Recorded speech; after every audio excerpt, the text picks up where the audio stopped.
Okay, so what I've got is a very low exposure. The wall behind this little paper spaceship is actually blue, and its reading is black because we've lowered the exposure so much.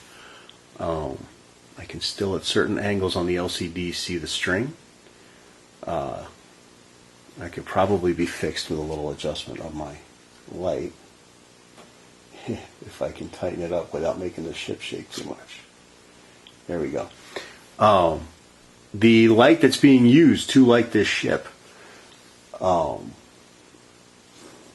be happier if I had bought the second one, spent my $2. This is the dollar light that's in my other video. So as you can see now, I made it rock, but when the ship sits still, with that black background, you'd be able to use a regular screen opacity to put this in front of a different background. It's how they did it in the old days, shot in front of black felt so you wouldn't get any kind of reflection. You use a bright colored ship, again, white, silver, things like that. The black stripes were probably a mistake on this. They might read as holes. It was originally done because that was the color paint I had. So the other thing we can do, if the ship will ever stop swinging, and the light is swinging, no, the ship is still swinging. If we want to give that ship some motion, just real slowly mess with the zoom, and we can get it coming towards us. The zoom is not the easiest. There we go. Boom, boom, boom. But then, of course, the strings read more because we're zoomed in and focused. That's our ship flying away. You can imagine if you had a bit of a star background back there, which I do have one painted, and then did that, you'd get your ship just in motion. Your other option is to actually bring the camera towards it, or to do this as an animation function in Adobe Premiere. But this is about the simplest thing you can do to make your ship fly. And if you want to get rid of that little blue dot there, I don't know what's making that specific spot light up so well. But you can use a simple crop to get rid of that. The only thing is, if you crop it like that, as this comes forwards, you'll crop part of the ship out. So you'd have to adjust that crop as you go. But there you go. I mean, that is a super simple, on black, no blue screen needed way to matte that ship in. It's essentially the same setup. And now you can see what that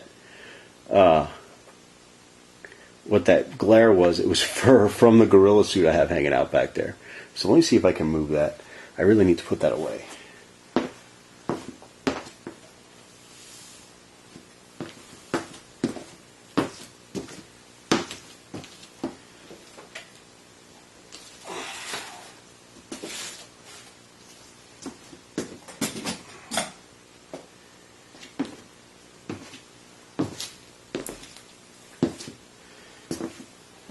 There we go. That gorilla suit back there, by the way, is on there. He was a decoration for Legacy of an Invisible Man to make the basement look slightly more creepy. And he's on the PVC dummy stand that I built in another video. You can go. I'll try and link it in the bottom there. The floor is still shaking now from me walking on it because these boards are. I have blue painted boards. Covering my carpet down here. But so yeah, this way you can see how to build that dummy stand, and then just like give him a little bit more stability. I had that light stand in front of him holding him up. But so here we go on blue. We're going to try this out. Same thing, ship floating. And using the zoom, let him fly by. Now if you notice, the string's actually a little bit less noticeable with the blue background than with the black, which is kind of neat. I'm on a manual focus, so as the ship gets closer, the focus changes on it. I'm going to try and turn this sucker around. But again, the wall is lit with a film light, and that won't hold still for me. A 3-point string would actually give you a lot better stability on your ship than what I've got going on here. So that's lit with a filament. I believe it's a 3200K. And then the light lighting the ship is that dollar store light. Here, let me tilt it around for you. That dollar store light from Sunbeam, using the hooked head to wrap it around the top of that. That's actually pretty convenient, having that head on there.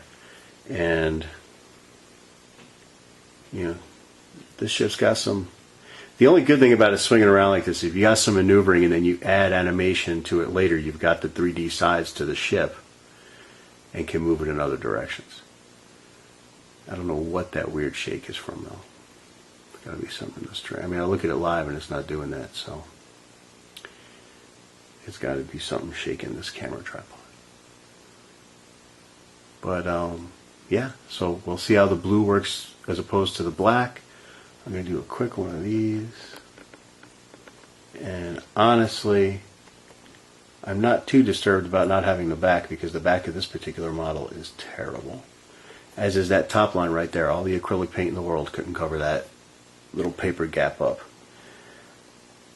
I had to put some paper mache in there or something. But there you go, guys. Super simple spaceship suspension. And that dollar store light working its magic again.